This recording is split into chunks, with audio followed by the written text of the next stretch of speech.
The Sleepers, Chapter 30, Purchased. Scrupulously scanning the invitees, I found tonight's annual Sleep Free Incorporated celebration included all the usual types, men and women who smile without reason, the usuals oozing disdain, and the visitors bewitched by the spectacle. Our ritual galas were forever replete with these same patrons, these two juxtaposed groups wearing the same smile. Group 1, the investors, the mighty, the gluttons of sleep. Contrast the second, the meek, the lowly, and the resistant. Each party dressed for the occasion, each smiled for the crowds, but the eyes betrayed the difference. The eyes of the former choked emptiness, their smile a mere practice, a pose. The eyes of the latter sparkled with curiosity, their smile that of innocence before hard truth, before they had been bought. That curiosity would vanish, the innocent would learn, and the last bastions for sleepers would crumble. This was the gala's purpose, to reward supporters of Sleep Free and impress or conscript worthy opponents through conversion. Flattery, the oldest artifice for stifling dissent, worked most perfectly in today's society. We had become especially talented at being deceived, purchased, and capriciously distorted. Sleep Free hosted annual events like this one to maintain its healthy stock position, inviting the who's who of Wall Street and pharmacology. But more importantly, the company honored today's thinkers, scientists, and philanthropists, the representatives of the helpless and the defenders of the sleeper class. The strategy was an unspoken manipulation of and planning against potential dissent. At the time of Sleep Free's inception, it had been difficult for the company to suppress open rebellion. Social consequences enraged the public. Today, gentle corporate massaging shrewdly suppresses opposition. Executives seduce noteworthy social workers and philosophers to relax hostile positions by rewarding them for their efforts. We applaud their opposition and so render them harmless. Not all are easily pacified, but a sufficiently high success rate ensures the annual invitations for this thorny class continue. I found the best view from the second-floor balcony over the main hall. A brown-boned pterodactyl hung from the ceiling, ready to devour unsuspecting victims. Sleep Free had rented the Natural History Museum for the night. Thus, you could inspect dinosaurs and contemplate how borrowed sleep would bring our own extinction. Waiters bustled through the crowds, paid to keep everyone happy before the main event. Gliding between the invitees and the cocktails, I spotted Jane. She was shockingly present to the acute spectator. Her brown eyes, pressed in thought, shouted contempt for the wealthy and cried pity for the purchased. Such a tangled demeanor camouflaged her overwhelming presence among the bipartisan attendees. She appeared complicit with the wealthy, though it was they she mocked. She was a natural with the downtrodden, for they were her employers. She could hold her own in both groups and yet belonged to none. Such complexity of soul left me immovable, transfixed by her discerning eyes. Here was my end and my answer. I later learned she was on the local hero recipient list for her stalwart teaching efforts at the bottom-rung sleeper school. Despite heavy funding and test result incentives, scholastics across America continued to plummet. Intellectual decay among the sleeper class was no new trend or revelation. To conceal falling test scores, however, the body politic consistently and quietly lowered the expectation and challenge of national sleeper tests. Lower standards and easier tests skewed results to suggest education remained close enough on par to pre-sleep free conditions. But the truth was obvious as test scores continued to fall marginally faster than bureaucrats could rewrite the tests. Globally, our decay was even more obvious. Hence, one award tonight went to Jane for outstanding sleeper education. Her students' scores had improved, a feat few teachers could claim. And so Jane appeared tonight, regal and sacred, in the best black dress afforded by a teacher's salary. She embodied all you could imagine, not in some trite meretricious enterprise, but as one having attained wholeness, a wholeness unknown to those with split souls. Perhaps I could be accused of being a perfectionist, but I would only be with someone absolutely astonishing. Anything else would be a waste of time, an unworthy distraction from my objective. That's why it had been so long since I last dated. Samantha was my first love, and after her departure, I thought she would be the last. Yet here stood another. As I daydreamed over Jane's beauty, she wandered to my perch. "Saw you staring at me from across the room," Jane teased, moving closer to my side. "Did we know each other, or were you luring me over here with those mesmerized eyes?" Jane, an absolute coquette, knew how to flirt, even if she pledged deniability. She possessed quintessential familiarity and infinite nostalgia. Picture any female friend, any former lover, any woman you have ever found attractive, and Jane assumed the good qualities of that memory as if she were that very person, a sponge of recognition and attraction. It was her appealing face and eyes, the way they could both express long-time friendship with strangers and still hid secrets to be unearthed. Jane lured lovers with honest, innocent love. She did not require taming. She was an ally and an asset. Together we could topple the house of cards with a hand of hearts. I grinned uncontrollably. "You caught me!" "I was struck by your smashing beauty." I loved direct women and had to reciprocate. Here stood Samantha's doppelganger, whole yet starkly opposite. Even in obviously awkward heels, I had to look down to meet Jane's eyes and take in her smile. She was shorter and built, not some doll on a pedestal. And there was something magnetic about her as she released a half-bit lip. She made her own smile in response and shrugged. Jane seemed unfazed by my candor. "Can you believe this place?" she asked. Apparently we had moved past pleasantries, having acknowledged or intimated our joint interest in less than 3 sentences. She ran her hand through glossy, rich brown waves of hair stretching to her shoulder blades. "What do you mean?" I was reluctant to suppose I knew everything about her from those eyes. She dropped her hand and backpedaled. "Sorry, I took your stare over the banister to mean that you were thinking as I was. I guess you were just staring." Jane smiled disappointingly and made to leave. My world stopped. Hundreds of milling faces around us, and all I could see was Jane. I was quick and confident. I was not about to lose this girl that easily. You still had me lost in those eyes, even more so up close. Here, amid all these drones, all these hopelessly lost individuals, you stand proudly unique, confident that you will never be purchased by sleep. Her smile grew. I had her. She moved closer to share my view. Her black dress sparkled as it picked up new reflections from the museum's chandeliers. I could see she was strong both in heart and body, a woman that worked. "Okay, mystery man. I guess you are a kindred spirit. I'll stay a little longer." She motioned to the waiter to bring us drinks, a promise of more engagement. With her lifted hand, I could smell lavender. It was like drinking in the color purple and being transported to a field of blooming beauty. I wanted to stay with Jane forever, but my internal clock warned against further dawdling. John Jr. expected me by his side at the banquet. I was definitely already late. How long had I stared at Jane? I claimed my drink from the waiter.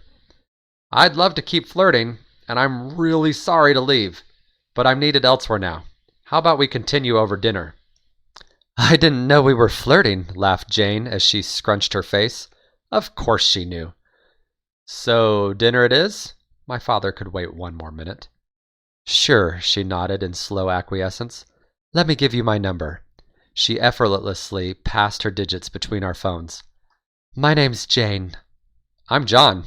We make a real original pair. Look forward to that dinner." I turned to leave, but she caught my hand. The touch meant more than anything from Sam. Oh, I could hold that moment forever. Not even a resurrected pterodactyl could have interrupted that moment. With drawn-out pronunciation to delay me, she asked, "Why are you here, anyway?" We didn't let go. 2 hearts holding on to one last farewell. "My father's on the board." I grinned, knowing this was an unexpected answer given my shared disposition against the crowd. "And I'm a scientist at Sleep Free." "You're in Sleep Free's web and feel as I do? Or at least pretend to feel the same? Just for a date? "Oh, I can't wait for this dinner." The inflection revealed her honest anticipation. Her hand released mine, fingers moving slowly through each other. The action released a new wave of lavender. She was interested. After years of failure, luck now favored me. I smiled only, happy to play this game, and ran off. Chapter 31. Rebellion. I called Jane 2 days later to arrange our first date, dinner at my house. I neglected to mention the dinner location, only asking her to meet first at my place out of convenience. Waiting for dinner proved insufferably long. I could wait years to discover my world-changing drug, but a few days for Jane was unbearable. Asian aromas welcomed Jane. Szechuan spices, grilled mushrooms, and fresh ginger. The smell of fresh chocolate pastries accented the Far East potpourri. My place was quiet and flavorful. She knocked and entered in radiant, humble beauty. "Nice place, John, but it smells like dinner. I thought we were going out," asked Jane as she gave me a welcoming first date hug and entered the apartment. "Must have slipped my mind. When you're a working sleeper, you eat as many meals as possible at home." "You're a sleeper? You said you worked at Sleep Free." She tossed her red purse on the counter, unafraid to own the place and happy to stay. "I do both. I sleep for the heir apparent in the evening and work for him during the day. It's a multi-generational contract." I scoffed at the preposterous family arrangement. "We have been sleeper-client symbiotes, a totally linked pair, since elementary school. Even earned our PhDs together." She returned my laugh, realizing she was 1 to 2 degrees of separation from the most powerful person in America. "You sleep for Ray Matson? This is unreal." "Oh, you know him?" Her laugh filled the apartment with its first real joy. Like knowing the British monarchy, everyone knew about the Matson family heir. But she seemed more impressed with my role as a sleeper than any thought of a famous lifestyle or interest in Ray. Attracted by the scents and feeling the couch was still too cozy, we migrated to the kitchen. Jane continued her thought. "Well, I had thought the dimmed lights were a little presumptuous, even for someone as direct as you." She winked, indicating sleeper-level lighting was not going to be a problem. "I see why we're having dinner in, and now I can imagine why you don't like sleepers either. You are stuck in the system like the rest of the other half, even at the very top. But why don't you leave?" Her expression revealed honest compassion, as if she implored me to quit sleeping. "If you have a PhD, which I can only assume is in sleep science, why not pursue your own interests and break from the monster?" "You don't waste any time, Jane. That's more a second date question. Let's just say there are forces at work beyond my control. I'm tethered to Sleep Free by gravity. There is nowhere else for me." Jane shook her head, perplexed, yet ready to dispute my hopelessness. Redirecting the conversation before I ruined our first date, I probed back while finishing the meal preparation. "What about you? Most of the world has surrendered to sleep, and yet you hold out? Is there no sleeper for you?" Still standing, Jane motioned to herself with both hands, making it impossible to not stare at her nice figure. "It's just me, Jane. No client and no sleeper." Such a fascinating beauty. And what a smile! This girl lived in the middle. No man's land. The trough, as many called it. Sleep Free was supposed to flatten America's imperfect bell curve income distribution. But it backfired. Instead of spreading wealth and normalizing incomes around a more livable mean through more jobs and more output, Sleep Free caused a schism. Economic mitosis occurred, splitting the imbalanced curve into 2 humps and creating the new norm. We called it the bimodal distribution. Sleepers and clients moved away from the mean, forming their own unique income distributions, and thus increasing the national income disparity. Not everyone conformed to the caste system. Every bimodal distribution has a trough, a gravity well somewhere in the middle. The American pit was shallow, with few adherents, but it did exist. Jane was evidence.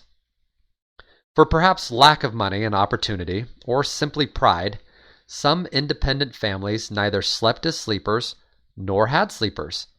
They lived abnormal lifestyles in the changed world. Working hours had adapted across the board. Clients worked longer to pay for their sleeper or family sleepers. Thus, businesses got more out of a single investment. Blue-collar workdays shrunk to allow for dual employment by motivated sleepers. But jobs in the middle, with reasonable, non-client, non-sleeper expectations, were difficult to find. Here, these fateful rebels found employment and became an obscure alternative middle class. I had spent so much of my life surrounded by clients and sleepers, I had almost forgotten there was a middle. I ached liking Jane more each second. Jane waved at my face to gain my attention. "Hello, John." I shook my head from its stupor. "Sorry, I just think we both find each other fascinating." Jane gave me a sideways look indicating she would be exploring that fascination later. "Let's eat and continue this conversation while the food is warm." I had to know more. She'd been quietly taking in the room and view during our conversation and suggested, "Why don't we eat outside? Enjoy the sunset." So much for setting the table, but how could I resist clouds with this divinity? With us settled, plates on our lap, I didn't have the need for a table on my balcony before now, my questions resumed. "I have to ask, why the sleep-free animosity? I watched your award the other night, Excellence in Education. Is it because of your work with sleeper children that you hate the system?" "Watching my students has only intensified my distaste for borrowed sleep. My reasons are simple. I am a naturalist, a lover of dreams." Interesting. I had never met anyone with such classical convictions. She lived in the trough by choice. Jane belonged among Grecian tragedies, not modern dystopias. Placing her chopsticks on the plate, she continued, misunderstanding my response as confusion or disgust and not adoration. "It means I won't allow someone else to sleep for me and cook my dreams, nor will I share what is so personal. I love dreaming. Time permitting, I hit the snooze button over and over to return to my dreams. In those half-waking moments, one experiences the most vivid wanderings of imagination. When the night is young, I retire to sleep not from exhaustion, but to explore my mind. I'm the type of person who actually likes when prescription drugs include nightmarish side effects. Makes the night fascinating." She finished this last thought with a playful smile and lifted eyebrows. Nightmare side effects. The thought was so distracting, I missed the cues in her smile and the reciprocated word choice. All I could think about was nightmares. Who was this girl? She had to be a lucid dreamer. Maybe a 3C dreamer keeping her gift to herself? "Are you a guild member?" I asked. No explanation was necessary. Everyone knew of which guild I referred. "No, I'm barely a 2A last time they tested me, but my dreams are vibrant and frequent." She bit her lip on both adjectives, popping each word with humor and flagrant flirtation. I was listening, but my mind wandered back to the nightmare side effects. Something started percolating. My secret drug efforts to this point could hardly be considered progress, and I had pulled every thread that could lead to ultimate discovery. Remembering we were in conversation before she would remind me again, I pried with a bit of trepidation. "Are you an MD?" Jane almost choked on her drink in laughter. "No, I wasn't raised that severe. Just a naturalist and a lover of dreams, not a rebel." A subset of those in the valley took their rebellion a step further and belonged to the 8-hour resistance, a group of citizens who willfully rejected borrowed sleep. Their conscious refusal stemmed not from religious motivation nor lack of funds, but rather a love for things natural, including a passion for one's own dreams. They could neither accept someone's discarded fragments nor give away their own precious chimeras. Society considered these renegades strange fanatics, a cult of outcasts passed up by progress. Among their own kind, and from respectful outsiders, they called themselves the MDs, short for Mea Dormitas, Latin for my sleep. The epithet was both a reminder of simpler times when philosophers would have balked at giving away one's soul through sleep transfer, and a declaration of personal ownership over their sleep. Sleep was theirs, and theirs alone. Jane described her dreaming as if it were a poem of the soul. She sure seemed like an MD on the surface. Not that I would have been turned off if she had answered yes, but most MDs were radicals, and dating a radical, even privately, might be questionable as a sleep-free employee. Every age, every step change and modern marvel in history will have its detractors. Some will lazily grumble in coffee shops loud enough to be heard, but too unmotivated to make real noise. Some will sound alarms with fervor, hopeful to reset time to days past. Society has little to fear from the former group and leaves them alone. They will assimilate with time, but society cannot let the latter group parade their paranoia without risk of reverse revolution. Perhaps Jane's parents were these rebels and she had no clue, but she had inherited their elegance. If not for my unique work position, I might have gone off to join these quiet heroes. Instead, I would start a revolution unprecedented in written history. Being with Jane on this adventure seemed perfectly fitting. With every sentence, she weakened any resolve at venturing alone. For years I had mocked Ray for immediately falling in love, and now it was happening a second time for me. But unlike Samantha, this was not a trap of lustful passion.